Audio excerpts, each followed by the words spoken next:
오늘 주신 말씀으로 하나님 앞에 앉는 훈련을 하라는 제목으로 함께 은혜를 나누고자 합니다. 어떤 사람이 하나님의 은혜가 너무 크고 감사해서 하나님을 위해서 무언가 하고자 했습니다. 목사님을 찾아가서 자신이 모든 것을 제공할 터이니 교회당을 건축하고 싶다거나 선교지의 교회를 싣다고 할 때 이것을 거절할 목사는 없을 것입니다. 우리 가운데 사실 이런 일뿐만 아니라 하나님을 위해서 무언가 열심히 또 은혜를 갚고자 많은 것들을 할 수 있는 그런 역사가 일어나게 되기를 소망합니다. 그런데 그런 정말 좋은 제안을 받았지만 목사가 거절한다면 과연 어떤 일이 벌어지겠는가? 오늘 말씀이 바로 그런 내용입니다. 다윗은 이제 왕으로 등극한 예루살렘으로부터 약 10km 정도 떨어진 베들레헴 출신입니다. 10km, 정말 얼마 되지 않는 그 거리를 다윗이 베들레헴에서부터 예루살렘까지 오는데 무려 20몇 년이 걸렸습니다. 그리고 그 시간의 대부분은 도망자 신세로 살고 있었습니다. 그랬던 다윗이 이제는 이스라엘의 왕이 된 것입니다. 이제 그의 앞을 가로막는 것은 아무것도 없어 보입니다. 블레셋인들도 평정했고 북쪽과 남쪽을 합쳐서 나라를 통합했고 그 나라의 왕이 되었습니다. 새로운 수도인 예루살렘을 세웠고 그곳에 법궤도 하나님의 궤도 예루살렘으로 가져왔습니다. 여기까지 오는 동안 다윗이 깨달은 것이 무엇인가? 나는 왕이지만 일반적인 왕이 아니다. 나는 하나님께 순종하는 왕이다. 하나님이 통치하심을 믿고 하나님이 통치하심을 선포하고 나타내는 종으로서의 왕이다 라는 것을 깨달았다는 것입니다. 그는 시편 93편에서 하나님의 주권, 하나님의 다스리심을 선포합니다. 즉 하나님이 통치하신다는 것입니다. 여호와께서 다스리시니 스스로 권위를 입으셨도다. 여호와께서 능력의 옷을 입으시며 띠를 띠셨으므로 살게도 견고히 서서 흔들리지 아니하는도다. 정말 엄청난 고백을 하고 있는 것입니다. 그런데 하나님의 통치하심을 선포하고 하나님의 통치하심에 순종하는 다윗이 하나님의 통치를 거스르는 당사자가 되는 일이 오늘 말씀 속에서 일어나게 되는 것입니다. 정말 이해가 안 되는 부분입니다. 다윗은 이스라엘의 왕이 된 후에 감사가 넘쳤습니다. 이 모든 것이 하나님의 은혜인 것을 그는 너무나 잘 알았습니다. 성경은 뭐라고 말하고 있는가 하면 1절에 보니까 여호와께서 주위의 모든 원수를 무찌르사 왕으로 궁에 평안히 살게 하신 때에 많은 내용을 담고 있는 말씀입니다만 넘어갑니다. 감사가 차고 넘친 다윗은 자신을 왕으로서 왕궁에 편하게 살게 하신 그때에 하나님을 위해서 무언가 하고 싶어졌습니다. 그래서 다윗은 생각하기를 하나님을 위해서 내가 집을 지어드려야 되겠다. 하나님을 위해서 성소를 만들어드려야 되겠다고 마음을 먹었습니다. 그리고 그 결심을 선지자 나단에게 말합니다. 2절, 3절 같이 한번 읽어보십시다. 왕이 선지자 나단에게 이르되 볼지어다. 나는 백향목 궁에 살거늘 하나님의 궤는 휘장 가운데 있도다. 나단이 왕께 아뢰되 여호와께서 왕과 함께 하신 계시니 마음에 있는 모든 것을 행하소서 하니라. 아멘. 여러분 나단의 입장에서 보십시다. 나단이 다윗의 말을 들은 순간에 얼마나 마음이 기뻤겠습니까? 목사인 저 입장, 즉 선지자 나단의 입장에서 볼 때 하나님께 받으려고만 하던 성도가 어느 날 하나님께 무언가를 드리고자 할 때 목사는 한편으로는 당황스럽고 한편으로는 매우 기뻐할 것입니다. 왜냐하면 이런 사람을 만나기가 쉽지 않기 때문입니다. 대부분 목사를 찾아오는 사람들은 하나님으로부터 도움을 받고 하나님으로부터 무언가 받게 해달라는 그런 기도 요청이 대부분입니다. 제 삶이 너무나 힘듭니다. 제 삶이 너무나 어렵습니다. 저를 위해서 기도해 주십시오. 하나님의 도움을 받도록 좀 나를 위해 기도해 주십시오. 그러면 목사는 기쁜 마음으로 또 사명감을 가지고 그를 위해서 기도합니다. 어려움에 처했을 때 하나님께 도움을 청하는 것은 믿는 자의 기본이고 그런 성도가 그런 마음을 가지고 하나님께 도움을 요청할 때 목사가 안 할 이유가 없는 것입니다. 성경도 우리에게 끊임없이 말합니다. 너희는 구하라. 내가 줄 것이다. 도울 것이다. 아이작 바세비스 싱어라는 사람이 이런 말을 했습니다. 저는 어려움에 처했을 때만 기도합니다. 그런데 저는 항상 어려움 가운데 있기 때문에 항상 기도합니다. 힘듭니다. 어렵습니다. 저를 위해 기도해 주십시오. 목사에게 이런 요청은 정말 익숙한 것입니다. 그러나 누군가가 하나님이 내게 베푸신 은혜가 너무 크고 감사해서 그 은혜를 내가 어떻게 갚을까요? 하고 찾아오는 데는 익숙하지 못합니다. 왜냐하면 드물기 때문입니다. 그리고 누군가 그런 제안을 해오면 목사들은 무조건 지지해주고 긍정해 줄 것입니다. 나단도 다윗을 전폭적으로 지지해 주었습니다. 아니 더 생각하실 것이 뭐가 있겠습니까? 지금 다윗이 뭐 다른 것 하자고 하는 것이 아닙니다. 하나님을 위해서 집을 짓겠다는데 이보다 더 좋은 일이 어디 있겠습니까? 그러나 그날 밤에 하나님은 나단을 찾아오셔서 나단을 멈추게 하셨습니다.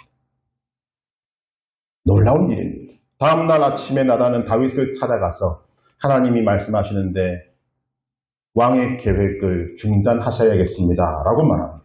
정말 곤란한 일입니다. 여러분 왜 목사가 선한 뜻이 담긴 성도의 앞길을 막아야 합니까? 누가 봐도 하나님을 위한 일이고 누가 봐도 하나님을 향한 열정이 불타오르는 사람의 말이고 누가 봐도 좋은 일 아니겠습니까? 하나님을 향해 열심인 다윗에게 아니요라고 말해야 되는 이 나단의 심정도 매우 복잡했을 것입니다. 그것도 한 나라의 왕인 다윗 앞에서 아닙니다 라고 말할 수 있는 것 참 곤란한 일입니다. 하나님께서 이 다윗의 제안을 거절하신 이유를 우리가 한 번에 이해하기는 어렵습니다.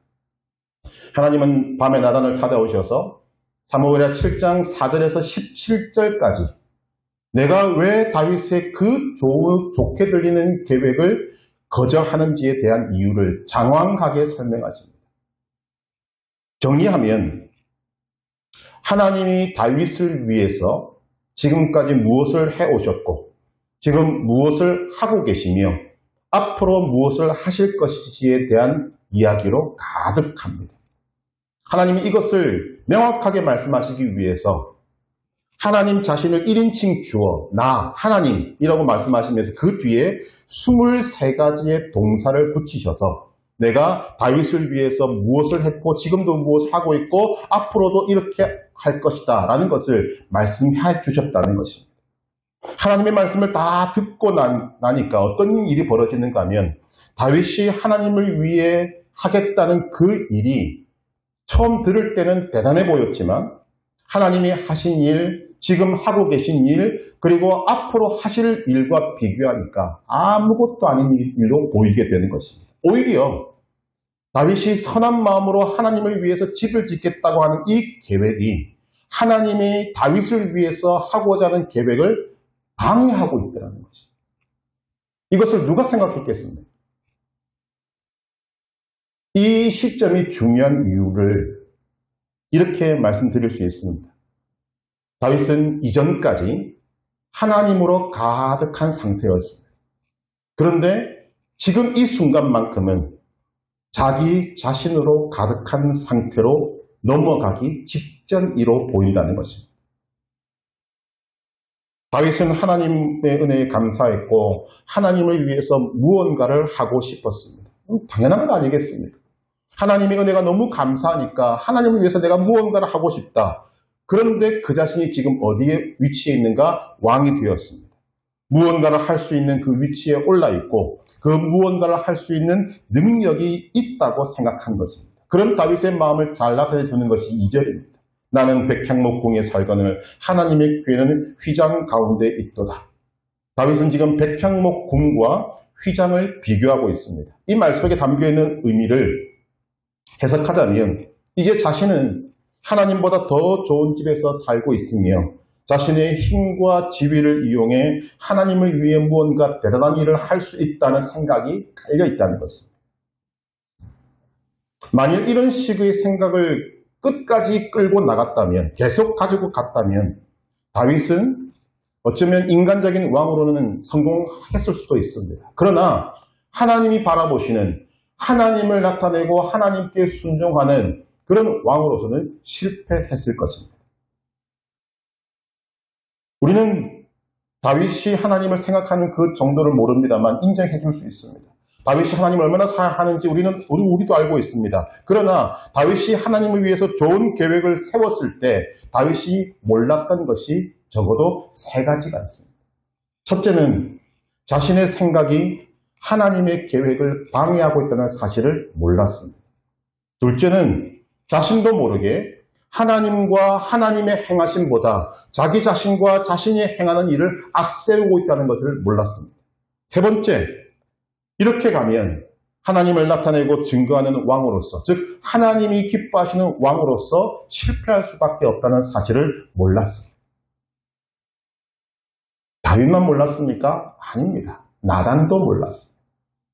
그러나 하나님께서는 나단에게 먼저 말씀하시고 깨닫게 하셨고, 나단은 다윗에게 하나님의 마음을 전했습니다. 여러분, 이것이 하나님의 방법이고 하나님의 질서입니다. 다윗에게는 하나님의 마음을 전해줄 사람이 필요하다는 것입니다. 하나님의 마음을 똑바로 전해줄 수 있는 남편이 되든 아내가 되든 친구가 되든 목사가 되든 선지자가 되든 아주 중요한 인물, 하나님의 마음을 똑바로 전해줄 수 있는 사람이 우리 모두에게 필요하다는 것을 알려주고 계시는 것입니다. 왜냐하면 당사자는 모를 가능성이 많기 때문입니다. 나단은 하나님의 말씀을 듣고 다윗을 멈춰 세웠습니다. 네가 나를 위해 집을 지어주는 것이 아니다. 내가 너를 위해 집을 지을 것이다. 여러분, 우리는 이 말씀을 좀 이해하셔야 합니다. 자, 서두에 대한 답을 한번 생각해 보십시다. 서두에 말씀드렸던 그 일을 생각해 볼 때 어떤 사람이 하나님을 위해서 교회당을 건축하든 선교지의 교회를 건축하고자 했을 때 거절당했다면 과연 어떤 일이 벌어졌을까? 제가 정답은 아닙니다만 요즘 사람들의 믿음의 상태나 교회의 형편이나 이런 여러 가지 것들을 종합해 볼 때 제가 내린 결론은 이런 것입니다. 그는 심히 삐졌을 것입니다. 심하게 상처를 받았을 것입니다. 아니, 나의 선한 뜻을 이렇게 거절하다니 라고 화를 냈을 것입니다. 그리고 아마 다른 교회로 갔을 가능성이 굉장히 높습니다.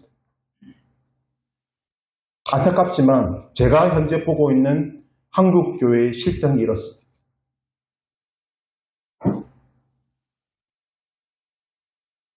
그런데 오늘 우리는 정말 놀라운 장면을 만나게 됩니다. 나단은 하나님의 말씀을 듣고 다윗에게 전했습니다. 그 말씀이 어떤 말씀입니까? 거절입니다. 네 뜻은 좋으나 나는 거절한다. 이때 중요한 것이 다윗의 행동입니다. 사무엘하 7장 18절은 이 부분에 대해서 이렇게 기록합니다. 다윗 왕이 여호와 앞에 들어가 앉아서 이르되, 이 행동이 다윗의 삶을 결정지었습니다. 여호와 앞에 들어가 앉아서. 이 행동의 의미를 생각해 보고자 합니다. 하나님 앞에 앉는다는 것이 무엇입니까? 첫째는 멈춰 섰다는 것입니다. 세운 계획을 중단했다는 것입니다. 결론적으로 자신의 뜻을 내려놓고 하나님의 뜻에 순종했다는 것입니다. 나단은 다윗을 통한 하나님의 말씀을 듣고 하나님 앞에 들어가 앉았습니다. 여러분, 이 행동이 얼마나 중요한가? 이것은 지금까지 다윗이 행한 것 중에서 가장 중요한 행동으로 보아야 합니다. 이 행동은 믿음을 가지고 나아가서 골리앗을 죽였던 행동보다도 더 중요하고, 사울을 죽일 수 있는 기회가 있었지만 그가 받은 기름 부음 때문에 그를 살려주었던 그 행동보다도 더 중요하고, 여호와의 궤, 법궤를 예루살렘으로 가져온 그 일보다도 훨씬 더 중요한 일이 그가 하나님 앞에 들어가 앉은 것입니다. 여러분, 지금 다윗이 어떤 위치에 있습니까? 인생의 최고점에 왔습니다. 그는 비록 젊었지만 시련을 통해서 성숙한 사람이었습니다. 골칫거리였던 블레셋도 눌렀습니다. 백성의 신뢰와 칭송을 한 몸에 받고 있습니다. 북이스라엘과 남유다를 통합시켰고 그들의 왕이 되었습니다. 그것뿐 아닙니다. 그는 하나님께 대한 감사를 충만히 가졌고 잊지 않았습니다. 하나님을 위해서 무언가 하려는 열정에 불타올랐습니다. 자신이 가지고 있는 왕권을 가지고 하나님을 위해 선한 일을 하고 싶었습니다. 그런데 하나님께서 브레이크를 거신 것입니다.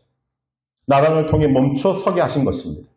이때 어떤 반응을 보이는가에 따라서 이후에 다윗의 삶이 결정되어지는 것입니다. 어떻게 나누어지는가? 다윗은 인접 국가들의 왕과 똑같은 왕이 될 것인가? 즉 자신의 뜻만을 강요하는 폭군이 될 것인가? 권력을 휘두르는 오만한 왕이 될 것인가? 아랫사람을 자신을 위한 물건과 부속품으로 여기는 그런 잔인한 왕이 될 것인가? 지난번 왕 사울처럼 자신을 왕으로 세우신 하나님을 믿고 섬기고 따르고 순종하는 것이 아니라 왕권을 위한 보존물 정도로 취급하는 그런 왕이 될 것인가? 아니면 왕권에 대한 당시의 문화적, 종교적, 정치적 관습을 거부하고 왕이요 주권자요 전능자신 하나님을 나타내고 증거하고 자신은 종으로서 그 하나님을 섬기는 자임을 드러내는 그런 왕으로 설 것인가? 그 갈림길이 바로 이 하나님 앞에 앉는 이것으로 결정된 것입니다. 다윗은 결정적인 순간에 하나님 앞에 앉았습니다. 여러분, 이 앉은 행위가 그만큼 중요한 것입니다. 그는 하나님 앞에 앉음으로써 자신에게 주어져 있는 왕으로서의 주도권을 포기했습니다. 자신에게 주어진 권세를 내려놓았습니다. 자신이 앉아있는 권좌에서 그 보좌에서 내려왔습니다. 그리고 그의 왕이신 하나님 앞에 잠잠하게 그리고 겸손하게 나아갔습니다. 여러분, 우리는 이런 부분들을 너무 쉽게 보는 경향이 있습니다. 여러분이 다윗의 입장이 되어볼 때 다윗이 하나님 앞에 들어가서 앉는다는 이 행동이 얼마나 놀라운 행위인지를 우리는 좀 알 필요가 있습니다. 다윗은 왕입니다. 왕으로서 자신이 세운 그 계획을 밀어붙일 수 있었습니다. 이리저리 생각해 보아도 전혀 하자가 없는 계획입니다. 하나님을 향한 뜨거운 열정 가운데 나온 좋은 계획이었습니다. 하나님을 위하고 하나님을 향한 위대한 사랑의 표현이 그 계획에 담겨 있습니다. 그것도 다른 사람이 아니라 왕인 자신이 내놓은 계획입니다. 이런 위치에 있는 사람이 가진 계획을 멈춰 세운다는 것은 마치 한 무리에 도망치는 말을 멈춰 세우는 것과 같은 것입니다. 그러나 다윗은 멈췄습니다. 다시 말하면 다윗은 자신을 멈춰 세우시는 하나님께 순종했다는 것입니다. 이것이 그를 하나님의 종으로서 믿음의 세계에서도 위대한 왕으로 만든 결정적인 계기가 된 것입니다. 그것이 하나님 앞에 앉는 모습으로 나타나게 되었습니다. 다윗은 하나님 앞에 앉음으로 그가 세운 계획을 멈췄습니다. 중단했습니다. 그리고 자신의 계획을 내려놓고 하나님의 계획에 순종했습니다. 두 번째로 하나님 앞에 앉았다는 말은 기도했다는 말입니다. 다윗은 하나님 앞에 앉아서 기도했습니다. 그 기도의 내용이 사무엘하 7장 18절부터 29절에 나옵니다. 그의 기도를 들어보면 그가 나단을 통해 전해진 하나님의 말씀의 핵심을 잘 보고 있고 듣고 있다는 것을 알게 됩니다. 하나님께서는 다윗을 위하여 일하셨고 다윗을 위하여 지금도 일하고 계시고 다윗을 위하여 앞으로도 일할 것임을 말씀하셨습니다. 거기에 대한 다윗은 기도로 화답하고 있는데 조금 얼마 되지 않은 그 순간에 다윗은 자기 자신으로 가득했습니다. 이런 일이 다윗에게 일어난다는 것을 상상도 할 수 없는 일이 일어나게 된 것입니다. 그런데 그가 하나님 앞에 앉음으로 다시 그 안에 자기 자신이 나가고 하나님으로 가득한 다윗이 된 것입니다. 무엇을 보면 알 수 있는가? 그의 기도 내용 속에 있습니다. 다윗은 그의 기도 내용 속에서 하나님의 이름을 17번을 부릅니다. 하나님, 주 하나님 여호와 만군의 주 이런 식으로. 그리고 45번을 주 또는 높임을 뜻하는 2인칭 대명사 당신으로 부릅니다. 여러분 어마어마한 일입니다. 지금 그렇게 길지 않은 기도입니다. 그 기도 속에서 그는 약 60번에 가까울 정도로 하나님 하나님 하나님 하고 외쳐 부르고 있다는 것입니다. 다윗의 기도는 그에게 일어났던 변화를 우리에게 나타내 주고 있습니다. 7장 27절 보면 만군의 여호와 이스라엘의 하나님이여 주의 종의 귀를 여시고 이르시기를 내가 너를 위하여 집을 세우리라 하셨으므로 주의 종이 이 기도로 주께 간구할 마음이 생겼나이다. 하나님이 나를 통해 전해주신 하나님의 뜻을, 하나님의 마음을 명확하게 이해한 사람만이 할 수 있는 대답을 하고 있습니다. 여러분 이제 다윗은 왕의 자리에 갓 올랐습니다. 그런데 그 높은 왕의 위치에서 내려와서 그가 하고자 하던 그 선한 일들을 중지하고 하나님 앞에 앉는다는 것은 여러분 웬만한 용기 가지고 할 수 있는 일이 아닙니다. 그런데 다윗은 모든 것을 멈추고 중단하고 하나님 앞에 앉았습니다. 그는 기도했습니다. 그때 진짜 일이 시작되는 것입니다. 하나님의 말씀대로 다윗이 하나님을 위해 집을 세우는 것이 아니라 하나님이 다윗을 위해 집을 세우시는 크고 놀라운 일이 중단되지 않고 실행되는 것입니다. 오늘날 이 시대의 분위기는 이 하나님 앞에 앉는 것을 극도로 싫어합니다. 그렇게 하지 못하도록 오늘 우리를 드글드글 볶습니다. 그렇게 기도의 자리에 앉는 것을 무능하다고 이야기하기도 하고 그렇게 해서 무슨 일이 일어나겠느냐고 그런 비아냥거리기도 합니다. 여러분 다윗이 하나님 앞에 앉았다는 것은 그가 수동적이 되었다거나 하나님이 일하시니 나는 아무것도 할 필요가 없구나라고 말하는 체념 상태가 되는 것이 아닙니다. 그는 기도했습니다. 우리가 말씀을 살펴보면 그는 하나님 앞에 앉기 전에도 열심히 하나님을 위해서 뛰어다녔고 하나님 앞에 앉은 다음에는 더 열심히 하나님을 위해서 움직였어요. 무엇을 말하는가 하면 그가 하나님 앞에 앉은 이 기도의 행동은 하나님의 임재 안으로 들어가는 것이고 하나님의 말씀을 알아차리는 것이고 자신의 계획 대신에 하나님의 계획을 따르겠다는 것이고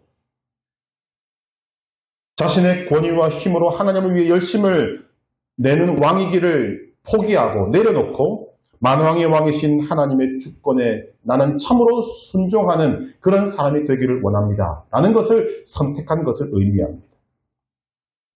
다윗은 하나님 앞에 앉아 기도함으로써 자신이 하나님을 위해 집을 지어드리는 것이 아니라 하나님께서 나를 다윗 자신을 위해서 놀라운 집을 세우신다는 것을 인정할 수밖에 없었고 그 하나님의 뜻에 전적으로 순종함을 나타내고 있는 것입니다.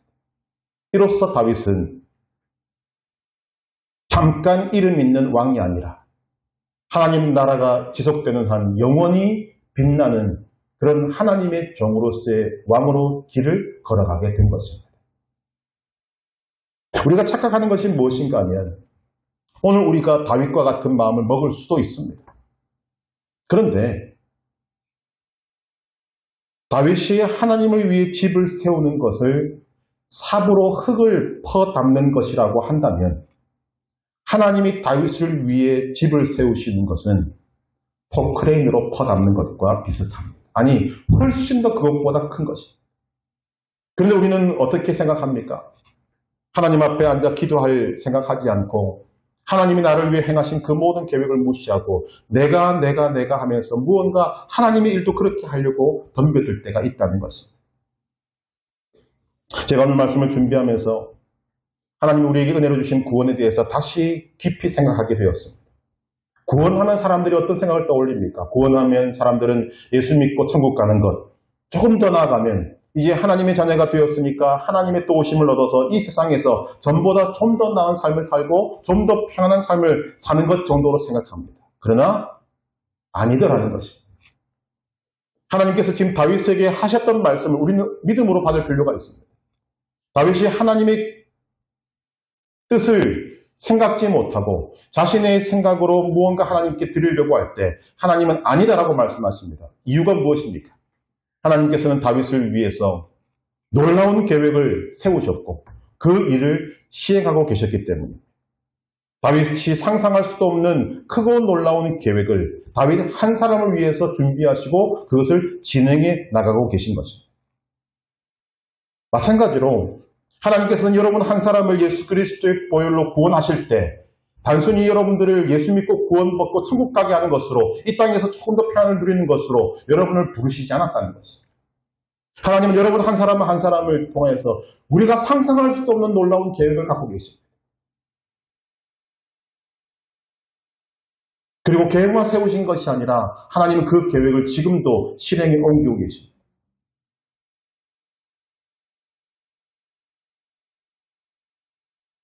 여러분 한번 생각해 보시길 바랍니다. 하나님께서 집을 지어드리고자 하는 다윗의 마음을 모르시겠습니까? 하나님을 향한 다윗의 사랑을 모르시겠습니까? 하나님을 향한 다윗의 열정을 모르시겠습니까? 절대로 그런 일은 없습니다. 하나님은 다 아십니다. 그러나 하나님이 다윗을 위해 세우신 계획이 다윗이 하나님을 위해 세운 계획보다 훨씬 더 크고 놀랍기 때문에 다윗의 사랑, 열정, 그 마음 다 받았지만 거절하신 것입니다. 하나님은 이런 것에 익숙하신 분입니다. 그런데 다윗은 자신이 세운 훌륭한 계획으로 인해 하나님의 더 크고 놀라운 계획을 방해할 뻔했습니다. 그러나 그는 나단을 통해서 하나님의 마음을 알고 멈췄습니다. 그것이 하나님 앞에 앉는 것입니다. 하나님의 앞에 앉음으로 그는 자신의 뜻을 내려놓고 하나님의 뜻에 순종할 수 있었고 하나님 앞에 앉음으로 기도를 통해 하나님의 뜻을 더 명확히 알고 더 순종할 수 있게 되었던 것입니다. 이것이 우리가 하나님 앞에 앉아야 할 이유고 이것이 우리가 하나님 앞에 앉는 법을 훈련해야 될 이유가 되는 것입니다. 우리는 잘못을 하고 난 후에 깨닫고 회개하고 다시 제자리로 찾아가는 것을 어느 정도 할 수 있습니다. 배웠기 때문입니다. 우리는 그런 삶을 통해서 오늘 여기까지 왔습니다. 그러나 좋은 일을 하고 있을 때, 내가 선한 일을 하고 있다고 생각될 때 우리는 하나님을 잃어버리기가 참 쉽습니다. 높은 위치에 올라가고 힘과 권력을 얻고 내가 가진 힘과 권력과 물질과 무엇을 가지고 무언가 할 수 있다고 생각될 때 하나님의 도우심은 필요 없고 내가 주도적으로 무언가를 할 수 있다는 그런 생각을 가지고 하나님을 잊어버리기가 정말 쉬운 것입니다. 특히 우리가 하나님 일이 잘 풀리고 사람들의 인정을 받고 박수갈채를 받고 이제는 내가 무언가 좀 할 수 있겠구나 라는 생각이 들 때 이럴 때 우리에게 나단이 필요합니다. 우리의 그런 하나님 없이도 살아갈 수 있고 하나님 없이도 내가 인생을 무언가 할 수 있다고 생각될 때 우리를 막아설 나단과 같은 하나님의 사람이 필요한 것입니다. 우리를 멈춰 세울 존재가 필요합니다. 제가 우리 한국 교회의 믿음의 상태를 너무 부정적으로 보고 있는지는 모르겠습니다만 말씀드린 바와 같이 선한 뜻으로 하나님 앞에 무언가를 드리려고 할 때 거절당하면 우리는 다윗과 같이 하나님 앞에 앉기보다는 오히려 튕겨나갈 때가 많습니다.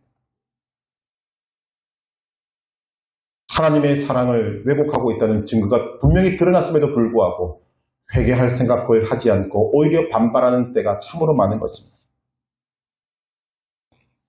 우리에게 하나님이 나단을 주신 이유를 아셔야 합니다. 우리를 멈춰 세울 존재가 옆에 있어야 함을 우리가 알아야 될 이유가 바로 여기에 있습니다. 우리에게 무엇보다 필요한 것은 하나님 앞에 앉는 것입니다. 무엇을 하던 중이건 그것을 그만두고 하나님 앞에 가만히 앉을 필요가 있습니다.